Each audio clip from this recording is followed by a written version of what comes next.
nang lumabas. Pasensya na ho, Ari, hindi ko ho sila sadya. Nagmamadali po kasi ako eh.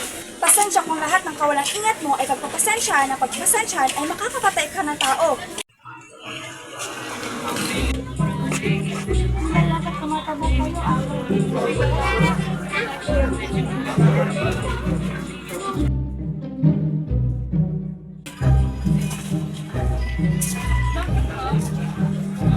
nawawala akong pera. 100 at 10 piso po.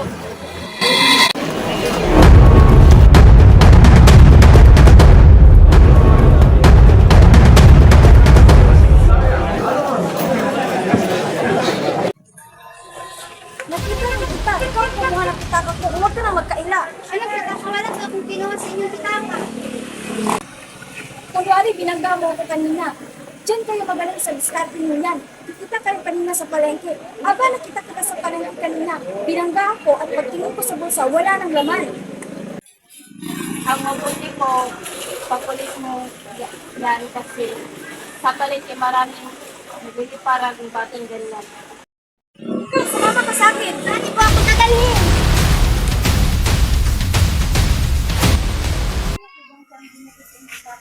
Kaya lang, kasi wala nang iba. Saan mo ba nila ginukot mo sa along ito? Magsabi ka nga lang totoo, kung hindi, dadalhin kita. Wala po akong kahit anong kinuha sa kanya. Kahit pagpapan niyo po ako, wala po kayo nakikita. Hindi po ako nandurukot. Anong kapapan ko? Ang wallet ko ay napunta na sa ibang tao. Yan ang mga tikas na mandurukot.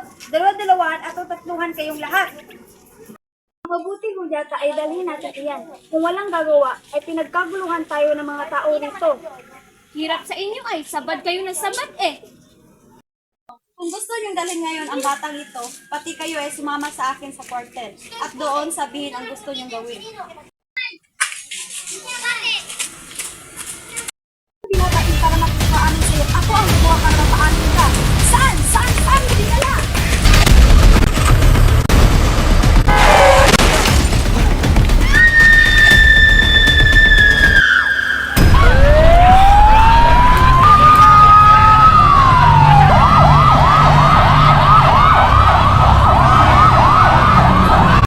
Sino ho ang kumuha ng pitakan niya?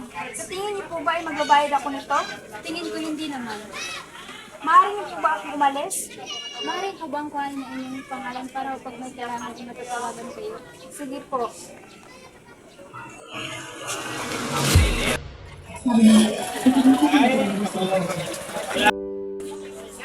Ihalang lang, pwede po ba ang pambili ng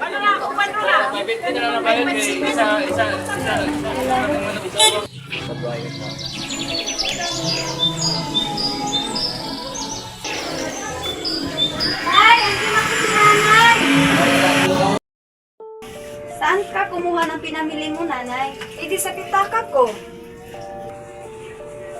Marta, ang pitaka mo na iwan nung umalis ka. Kinuha ko ito sa pistelo. Nakalimutan ko isauli sa iyo. Saan mo kinuha ang pambili niya? Nakita rin kita. Ikaw ang kumuha ng pitaka ko. Huwag ka na magkaila. Paanin sa'yo. Ako ang gagawa para mapaanin ka. Saan? Saan? Saan mo dinala?